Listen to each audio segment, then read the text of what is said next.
जब से हमारे देश में लोकसभा चुनाव की घोषणा हुई है, भारतीय जनता पार्टी को पता है कि दिल्ली के लोग, देश के लोग उनके 10 साल के काम से बहुत नाराज हैं, बहुत नाखुश हैं।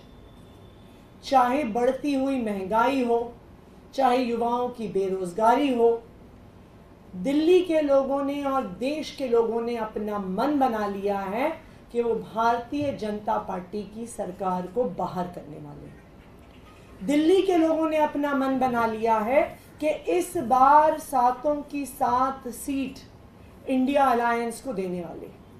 और यही कारण है कि जब से लोकसभा चुनाव की घोषणा हुई, भारतीय जनता पार्टी ने अरविंद केजरीवाल जी के खिलाफ, आम आदमी पार्टी के खिलाफ एक के बाद एक नया षड्यंत्र रचना शुरू किया। चुनाव की घोषणा होते ही 5 दिन के अंदर अंदर बिना किसी सबूत के ईडी द्वारा अरविंद केजरीवाल जी को गिरफ्तार कर लिया गया। क्यों गिरफ्तार किया गया? क्योंकि भारतीय जनता पार्टी ने सोचा कि आम आदमी पार्टी प्रचार नहीं कर पाएगी। भारतीय जनता पार्टी ने सोचा कि आम आदमी पार्टी दिल्ली और पंजाब की सीटें हार जाएंगी। लेकिन ये ऊपर वाले का आशीर्वाद था, एक चमत्कार था कि अरविंद केजरीवाल जी को माननीय सुप्रीम कोर्ट से बेल मिल गई। जब अरविंद केजरीवाल जी बेल पे बाहर आए तो भारतीय जनता पार्टी और ज्यादा सकपका गई। जो दिल्ली की जनता का उनके लिए प्यार था, जिस तरह लोग भारी संख्या में सड़कों पर उमड़ के आ रहे थे उनसे मिलने के लिए, भारतीय जनता पार्टी ने एक एक करके और षड्यंत्र रचने शुरू किए। उन्होंने स्वाति मालीवाल जी का प्रयोग करके अरविंद केजरीवाल जी पे झूठे आरोप लगाने की कोशिश की।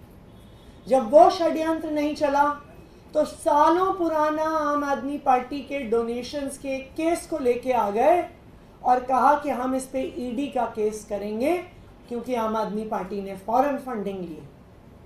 जब ये आरोप नहीं चला तो अब भारतीय जनता पार्टी ने 25 तारीख की वोटिंग से पहले एक नया षड्यंत्र रचा है, आम आदमी पार्टी को टारगेट करने के लिए, दिल्ली के लोगों को परेशान करने के लिए। और इस षड्यंत्र के तहत भारतीय जनता पार्टी ने अपनी हरियाणा सरकार के माध्यम से दिल्ली के पानी को रोक लिया है। वो दिल्ली वालों को परेशान करने के लिए, दिल्ली में पानी की त्राही मचाने के लिए, दिल्ली में आ रही यमुना की वाटर सप्लाई को रोक रहे हैं।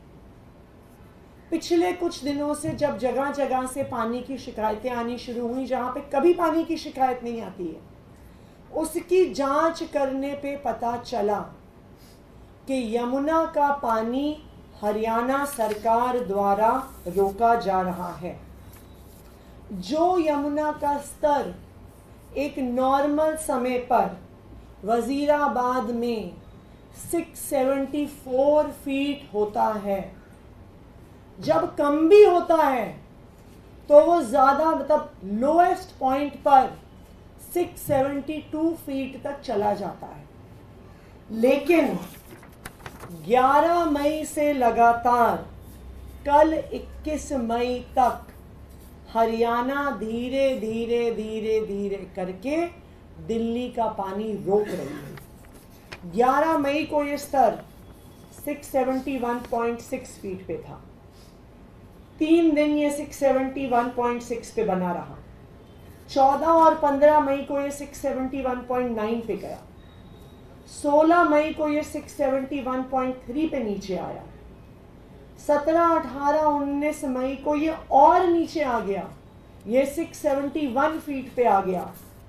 और कल 21 मई को मुझे लगता है शायद दिल्ली के इतिहास में पहली बार यमुना का पानी 671 फीट के भी नीचे आ गया और 670.9 फीट मात्र पर रह गया। ये आंकड़े क्या दिखा रहे हैं?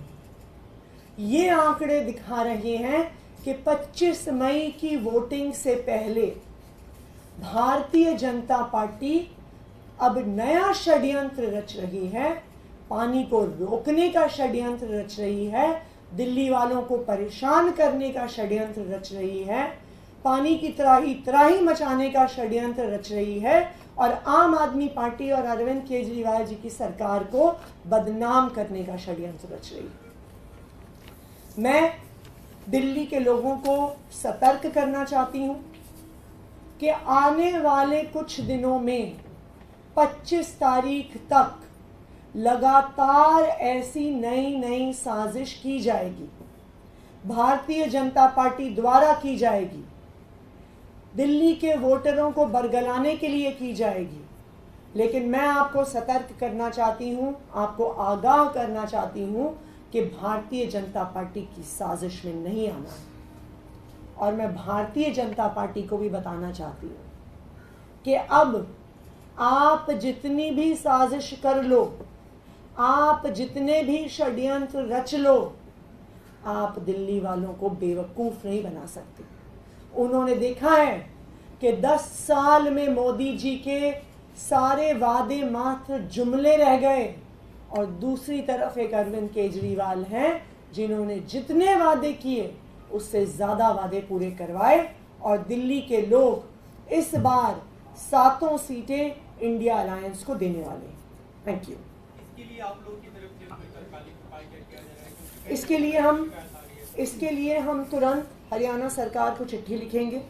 अगर ज़रूरत पड़ी तो अर्जेंट एप्लीकेशन कोर्ट में भी मूव करेंगे, क्योंकि ये बिल्कुल साफ है इन आंकड़ों को देखकर कि इतना कम यमुना का स्तर दिल्ली में कभी नहीं हुआ है और ये बिल्कुल चुनाव से 5-7 दिन पहले किया जा रहा है। तो पहले हम हरियाणा गवर्नमेंट को आज चिट्ठी लिखेंगे, अगर उस पर कोई एक्शन नहीं होता है तो ज़रूरत पड़ने पर हम सुप्रीम कोर्ट को भी अप्रोच करेंगे। कितना फीट रह गया ये? 670.9 वजीराबाद में यमुना जी का स्तर, जबकि ये 674 फीट होना चाहिए और इसकी वजह से पूरी यहीं से पानी आकर दिल्ली के सारे वाटर ट्रीटमेंट प्लांट्स में जाता है और इन वाटर ट्रीटमेंट प्लांट से दिल्ली के अलग अलग हिस्से में पंप किया जाता है। तो अगर हरियाणा षड्यंत्र करके पानी नहीं भेज रही है तो दिल्ली के अनेकों हिस्सों में इसका असर पड़ रहा है। अभी किन-किन इलाकों में दिक्कत आएगी लोगों को और फिर क्या उनके लिए उपाय किए गए? देखिए, हमने कई उपाय किए हैं। मैंने कल CEO दिल्ली जल बोर्ड को भी आदेश दिए हैं कि तुरंत 24 घंटे के अंदर दिल्ली के टैंकर्स, वाटर टैंकर्स बढ़ाए जाएं। जहाँ जहाँ पे भी बोरवेल से पानी की सप्लाई ऑगमेंट होती है वहाँ पर जितने घंटे वो बोरवेल्स चलते हैं उनको बढ़ा के 16 घंटे एवरेज चलते थे उसको 22 घंटे करवाया जा रहा है। और तीसरी बात, हम हरियाणा सरकार के साथ भी इस मैटर को तुरंत टेकअप करेंगे, ज़रूरत पड़ी तो सुप्रीम कोर्ट भी जाएंगे। एक छोटा सवाल है, मनोज तिवारी के लोकसभा क्षेत्र में कल अरविंद केजरीवाल प्रचार करने गए थे, बोला कि रिंकिया के पापा को हराना है। मनोज तिवारी ने कहा है पलटकर कि रिंकिया के पापा जीतेंगे, क्या कहेंगे? देखिए, भारतीय जनता पार्टी जो पिछले 10 दिन से षड्यंत्र रच रही है, भारतीय जनता पार्टी के नेता जो दिल्ली वालों को गालियां दे रहे हैं, और कोई छोटे नेता नहीं, भारतीय जनता पार्टी के नंबर 2 के नेता अमित शाह जी दिल्ली वालों को अब पाकिस्तानी कहने पे आ गए हैं। तो इससे ये बिल्कुल साफ है कि ये जो छटपटाहट है, ये जो बौखलाहट है, ये इस बात का द्योतक है कि भारतीय जनता पार्टी चुनाव हार रही है। और हर चुनाव में ऐसा होता है। 2013 में ऐसा हुआ। 2013 के चुनाव से पहले एक झूठा स्टिंग, एडिटेड स्टिंग दिल्ली के लोगों के सामने रखा गया। 2015 के चुनाव से पहले हवाला के आरोप लगाए गए। 2020 के चुनाव, 2022 के चुनाव, पंजाब चुनाव से पहले आरोप लगाए गए।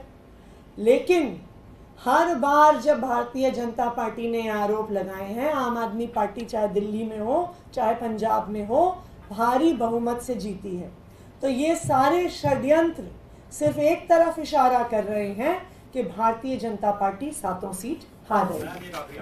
ये इंडिया अलायंस को लेकर आप चुनाव लड़ रहे हैं, अरविंद केजरीवाल जो आम आदमी पार्टी के मुखिया और वहां प्रचार भी कर रहे हैं कांग्रेस के लिए भी, लेकिन कांग्रेस के जो बड़े नेता हैं, चाहे राहुल गांधी हो, सोनिया गांधी हो, प्रियंका गांधी हो, वो आपके कैंडिडेट के लिए प्रचार करते हुए क्यों नहीं नजर आते?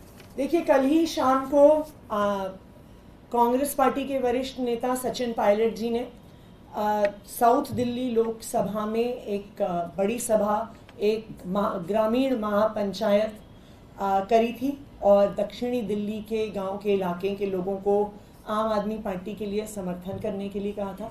इसी तरह सचिन पायलट जी परसों कल 23 तारीख को पूर्वी दिल्ली में भी एक ग्रामीण महापंचायत करने वाले हैं। तो जहाँ जहाँ पर ज़रूरत है, आम आदमी पार्टी के नेता, कांग्रेस के नेता मिलकर चुनाव प्रचार कर रहे हैं। और जैसा आपने देखा, ना सिर्फ कांग्रेस पार्टी, कल अरविंद केजरीवाल जी झारखंड में झारखंड मुक्ति मोर्चा के लिए भी प्रचार करने गए। अरविंद केजरीवाल जी, संजय सिंह जी लगातार, चाहे कांग्रेस हो, चाहे समाजवादी पार्टी हो, चाहे शिवसेना हो, चाहे एनसीपी हो, उनके लिए भी प्रचार कर रहे हैं। क्योंकि आज समय ये नहीं है देखने का कि ये इस अलायंस के एक पार्टी का कैंडिडेट है, दूसरी पार्टी का कैंडिडेट है। आज देश को बचाने का समय है, लोकतंत्र को बचाने का समय है।